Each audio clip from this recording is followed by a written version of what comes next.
Dans le but d'informer la population témiscamienne sur les différentes mesures prises dans le monde municipal pour s'adapter au contexte de pandémie du coronavirus COVID-19, voici Mme Claire Bolduc, préfète de la MRC de Témiscamingue. Bon vendredi, Claire Bolduc. Bonjour Yves. J'espère que dans les nouvelles météos, ça va être plus agréable en fin de semaine. Ensoleillé, copie. Merci beaucoup. Le mercure va monter un petit peu. Hey, qu'est-ce qui est permis et pas permis là, à l'heure actuelle, Claire? La question est bonne et dans la presse ce matin, il y avait... on rassemblait l'information sur ce qui peut être fait, ce qui doit être évité. Alors, les rassemblements, 10 personnes et moins, qui peuvent se rassembler à l'extérieur, elles ne sont plus obligées d'être de 3 adresses différentes. Ça peut être 10 personnes de 10 adresses différentes quand les rassemblements se font à l'extérieur, sauf dans le Grand Montréal et dans la MRC de Joliette. Ces rassemblements-là sont facilités. Bon, ça peut être en relation avec les équipes qui reprennent leurs activités pour l'entraînement individuel. On se souvient que ce ne sont pas les matchs qui peuvent se tenir, mais l'entraînement individuel dans différents sports peut être organisé. Et les autorités informent que le port du masque est recommandé. Pas obligatoire, pas encore obligatoire, mais recommandé. Et par ailleurs, dans plusieurs publications ce matin de journaux internationaux, le Washington Post et compagnie, le Guardian, on évoque deux informations qui sont recensées maintenant par les chercheurs. D'abord, le fait que la distanciation de 2 mètres pourrait être réduite à 1 mètre. Il y en a été question hier lors du point de presse de M. Legault. Et le fait qu'il n'y a pas de différence entre 1 mètre et 2 mètres. Alors, ça... Là, la règle, c'est toujours 2 mètres, mais on évoque déjà cette réflexion-là. L'autre réflexion, c'est le possible essoufflement de la contamination virale en période estivale qui reprendrait en période automnale. Alors, ces informations-là sont colligées actuellement par les chercheurs. La connaissance sur le virus avance toujours. Pour les commerces, les magasins et les marchés publics sont ouverts, même ceux dans les centres commerciaux, à l'exception du Grand Montréal et de la MRC de Joliette. Et il n'est plus obligatoire pour les commerces de rester fermés le dimanche. Par contre, ils ont tous l'obligation de mettre en place des mesures pour contrer la propagation du virus. En ce qui concerne les restaurants, dont ceux qui sont associés à un hôtel, à compter de lundi le 15, ils pourront être réouverts. Et encore là, Montréal et Joliette ne peuvent pas. Les bars ne peuvent toujours pas être réouverts. Dans les restaurants, maximum de 10 personnes par table, même si les gens n'habitent pas à la même adresse. Distance obligatoire entre les personnes. Alors, on comprend que ça fait des grandes tablées. Oui, ça en fait des grandes tablées. Ça va faire des grandes tablées. Il n'y a toujours pas de date prévue pour l'ouverture des bars. Bon. Alors, et ça, c'est les activités de loisirs et de plein air. Toutes les activités individuelles sont permises et même encouragées. Et on parle même de yoga offert à l'extérieur et tout ça. Les sports collectifs uniquement pour être pratiqués sous la forme d'entraînement. Les marinas, les piscines publiques peuvent être réouvertes et les municipalités ou les entreprises privées ont le droit de décider de ne pas donner accès à leurs installations. Ici, notamment à Ville-Marie, la ville de Ville-Marie, la marina est ouverte et disponible. Et on annonce la réouverture de la bibliothèque ici à Ville-Marie. Dans d'autres municipalités également, les bibliothèques vont être réouvertes. Et là, surveillez les sites de chacune des municipalités. Sinon, le site web de la MRC, on met en ligne cette information-là. Information importante qui nous concerne beaucoup, le déplacement entre les régions, les villes et les provinces, ce n'est pas interdit. Il faut le rappeler, mais il est toutefois recommandé de limiter les déplacements d'une région à l'autre. Ils ne sont pas interdits, mais si ce n'est pas nécessaire, faites pas exprès. Si vous devez vous déplacer, il est préférable de se rendre à destination sans faire d'arrêt pour limiter les différents contacts. Et on rappelle que pour notre région à nous, territoire CRI de la baie James et le Nunavik, le Nunavik n'est accessible que par avion. De toute façon, c'est toujours des territoires fermés. On peut toujours pas se rendre ni au Nouveau-Brunswick ni à l'île du Prince-Édouard, mais on peut traverser ces deux provinces-là maintenant si vous faites la preuve que vous détenez une réservation sur le traversier de Souris qui vous mène jusqu'aux îles de la Madeleine. Okay. Alors, si vous comptez prendre des vacances aux îles de la Madeleine cet été, vous pouvez y aller en voiture. Alors ça, c'est cet article-là dans la presse rappelle les mesures les plus courantes. Toutefois, nous, à la MRC, on a mis en ligne ce qui est disponible, accessible, etc. D'autres informations, l'information du jour? Les informations du jour, bien évidemment, on revient sur les annonces de réouverture et de soutien aux activités touristiques. La ministre Proulx, hier, en a fait état, 753 millions. Exact. Ici même, Philippe Doherty en a beaucoup parlé. Le plan de relance touristique qui est annoncé, d'abord, il y a une aide d'urgence importante. La majorité du 753 millions, c'est une aide d'urgence pour aider les entreprises touristiques qui ont perdu un chiffre d'affaires important, qui ont des pertes financières. Alors, l'aide peut se transmettre sous forme de prêts d'urgence ou des garanties de prêt des conditions avantageuses. Donc, pour accompagner le secteur touristique qui a des pertes financières importantes et aussi le secteur tourisme d'affaires hôtelier. Alors, c'est tous les hôtels qui recevaient, qui accueillaient les clientèles d'affaires qui ont aussi connu des pertes importantes. Ce ne sont pas nécessairement... Mais on pense aux grands hôtels de Montréal, par exemple, ou on pense chez nous aux hôtels qui accueillent les différents travailleurs. Alors, c'est aussi un secteur qui va être accompagné pour près de 200 millions de dollars, alors qu'on va mettre l'accent sur des ententes de partenariat régional en tourisme et on va proposer des facilitateurs pour stimuler la demande pour des produits québécois.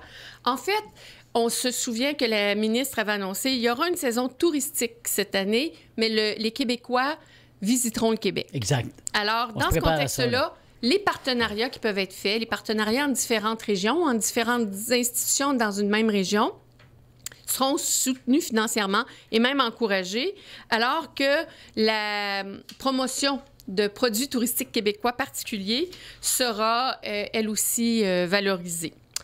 Et deuxième phase de reprise des activités touristiques, on avait déjà annoncé la réouverture des restaurants et des hôtels. Maintenant, à compter du 1er juillet, il y a des activités, à compter, du 19 juin. Les Québécois pourront profiter des zoos, des jardins publics comme le jardin botanique à Montréal, par exemple, mais ici, à Rouen, le jardin botanique à Fleur d'Eau, ou certains autres jardins qu'on retrouve dans nos municipalités. Les artisans transformateurs et les fermes agro-touristiques, ça compte aussi pour nous. L'Éden Rouge, Norvie, ce sont le genre d'entreprises qui accueillent des visiteurs. Alors, ou encore... les tourterelles. Le Tourterelle, le Domaine des Ducs, ce sont toutes des entreprises qui accueillent des visiteurs sous forme de visites agro-touristiques. Et, évidemment, les lieux d'accueil et de renseignement touristique qui vont réouvrir à partir du 19 juin. Les excursions maritimes, elles, pourront reprendre à compter du 1er juillet. Bien entendu, il y a des normes sanitaires à respecter et bien entendu, il y a cette information-là est disponible sur le site de l'Institut national de santé publique du Québec. D'accord. Une nouvelle qui va intéresser... tous les contribuables, c'est au Québec, mais ça va nous toucher aussi. Baisse de la taxe scolaire qui est devancée au 1er juillet. Il y avait une volonté marquée du gouvernement de ramener la taxe scolaire de façon uniforme partout au Québec. Elle était très variable et le gouvernement va annoncer un retour à une taxe scolaire uniforme partout au Québec. Ça devait s'étaler jusqu'en 2022. Ça va être, c'est devancé au 1er juillet 2020. Ah, okay. Alors, tout le monde paiera désormais le même niveau de taxation scolaire. À titre d'exemple, une résidence qui vaut 275 000 $, la résidence moyenne au Québec, on s'entend parce qu'ici, c'est 118 000 $ au Témiscamingue, qui payait chez nous en Abitibi-Témiscamingue une somme qui variait de 300 à 450 $. Dorénavant, les taxes scolaires seront de 264 $. Alors, cette annonce-là vient en fait accompagner, soutenir de façon concrète les contribuables de tout le Québec. Et l'impact de ces réductions-là, bien évidemment, le gouvernement compense, lui, le financement des centres de services scolaires maintenant. Rassemblements intérieurs sont maintenant permis. J'en ai parlé cette semaine et je pense qu'il faut rappeler certaines règles qui sont importantes sur les rassemblements intérieurs. Alors, maintenant, on peut avoir des activités à l'intérieur, dizaines de personnes maximum. Oui. Pour les activités à l'intérieur, dans un lieu privé, si les personnes doivent provenir, elles, de 3 adresses distinctes, pas plus, on recommande aux gens, dans ce contexte-là, de conserver une liste des personnes, la date où elles sont venues. Oui. La nourriture peut être servie. Mais on suggère d'éviter la forme buffet. On y va avec un service de nourriture individuel. Les enfants ont le droit de jouer ensemble en privilégiant les mesures de prudence et d'hygiène et de salubrité. Quand on est dans un CPE, quand on est à l'école, nos enfants actuellement connaissent des situations où ils sont très encadrés et la distanciation est contrôlée. Maintenant, c'est des enfants de 3 adresses différentes. Ils peuvent jouer ensemble. On privilégie les mesures de prudence. Alors, des lavages de mains fréquents, des surveillances. On ne partage pas un seul plateau de légumes, par exemple. On fera attention. Les personnes à risque, les personnes qui sont immunodépressées ou les personnes de 70 ans et plus ou les personnes vulnérables sur le plan immunitaire, on vous invite à éviter de tels rassemblements. Même si ça fait toujours plaisir, on vous invite à être très prudent. Et toute personne qui a des symptômes, on évite aussi, évidemment. La mesure permet à des familles de se retrouver, de se revoir, à des amis de se rencontrer à nouveau. Alors, on est heureux que ce soit à nouveau disponible. Tu voulais parler aussi d'autres mesures d'aide en terminant, peut-être? D'autres mesures d'aide, en fait, reprise des activités de formation qui mènent à une qualification. Les cours de conduite automobile, l'École nationale de police, tout ce qui est cours qui mène à une qualification pour l'exercice d'un droit ou pour l'exercice d'une activité professionnelle peuvent reprendre. Toutes les activités de formation qui sont associées à des activités de loisirs, les cours de musique, les cours de danse, ça ne peut pas reprendre maintenant. Pour l'instant. Mais les cours qui donnent accès à une qualification professionnelle ou d'activité, comme les cours de conduite, peuvent reprendre leurs activités. Et oui, il y a des mesures d'aide différentes. Aide au logement en vue du 1er juillet. Le gouvernement a annoncé 71 millions pour aider les personnes à avoir un toit lorsque le 1er juillet, c'est une date fatidique et il y a peut-être plusieurs logements qui ne seront pas disponibles ou prêts à accueillir des personnes. Alors, les mesures d'urgence mises en place vont permettre d'accompagner les personnes qui doivent entreposer du mobilier, qui doivent loger dans un établissement hôtelier ou qui n'ont plus accès à un logement. Cette mesure d'aide-là est très appréciée, alors que dans les autres mesures de développement économique, il y a un fonds qui est alloué de 100 millions de plus pour stimuler l'économie des régions, qui a été annoncé cette semaine. Et c'est 100 millions de dollars supplémentaires qui est alloué au programme d'aide d'urgence aux petites et moyennes entreprises par le biais des fonds locaux d'investissement, les fonds que gère la MRC par le biais de la SDT ici, pour accompagner les petites et moyennes entreprises. Et évidemment, ce fonds d'aide-là vient... nous, le milieu municipal, on a informé qu'il y avait des besoins demeurent importants, particulièrement pour toutes les entreprises qui offrent des services de proximité. Et c'est toujours difficile de supporter des toutes petites entreprises. Alors, le fonds d'aide vient en aide à ces entreprises-là et c'est accompagné par une annonce du gouvernement fédéral d'un fonds supplémentaire qui est alloué au niveau des sociétés d'aide au développement des collectivités. Ici, les gens s'adressent tous à la société de développement. C'est la société de développement qui est le porteur. Qui gère ça. Oui, et je termine juste sur un sondage qui a été fait par Léger Marketing pour l'organisme Rue Principale. Alors, les Québécois sont inquiets pour leur centre-ville.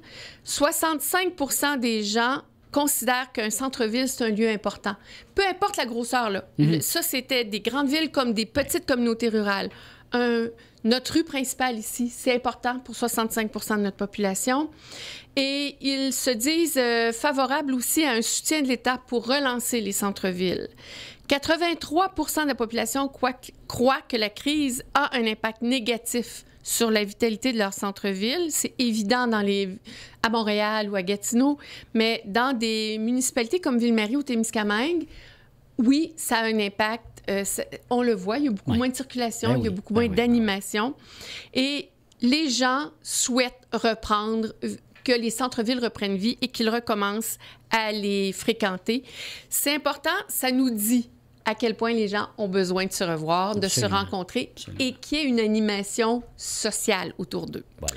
Alors voilà, c'était les nouvelles de cette semaine. On a fait le tour. Merci beaucoup, Claire. Merci à toi, Yves. Merci pour la belle température de cette fin de semaine que tu nous annonces. Ça sent bien. Je vous souhaite de passer une très belle fin de semaine, tout le monde, et rester en santé. À mercredi. À mercredi, Yves.